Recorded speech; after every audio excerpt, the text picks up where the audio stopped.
Biznesmeni Ergjys Agasi do të qëndrojë në burg. GJKK ka caktuar masën e sigurisë arrest në burg për një nga personat kryesor të dosjes së Akshit, i cili u arrestua pas 8 muajve në arr atij. Agasi u arrestua të mërkurën në zonën e plepave në Durrës, teksa udhëtonte me një automjet të tipit Audi RS6. Në makinë ndodhej edhe ish zyrtari i policisë Elbasanit Ulian Shpataraku, i arrestuar për dyshimin se ka ndihmuar Agasin të shmangë drejtësisë. Agasi u transportua nga bloku i sigurisë me furgonin e policisë drejt GJKK-s, ku u njoh me masën e sigurisë.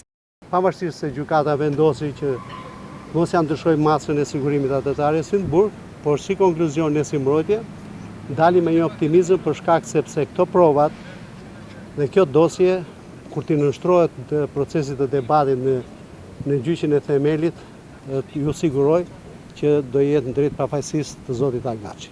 Po kërkojmë që na paraqesi provat prokuroria për ku qëndron korrupsioni dhe korruptimi. Sipas pak, Agasi dyshohet se ishte në krye të një grupi që përmes presioneve, konkurrencës së pandershme dhe ndikimit përcaktonte tenderat e Akshit. Agasi përballet me disa akuza për fshirë grupin e strukturuar kriminal, konkurrencën e paligjshme përmes dhunës, shkeljen e barazisë në tendera dhe korrupsionin. Ndërkohë, këtë të premte edhe 2 efektiv të forcave shqiponja janë pezulluar, pasi dyshohet se kanë nxjerrë nga ambientet e policisë fotot e Agasit dhe Shpatarakut pas arrestimit.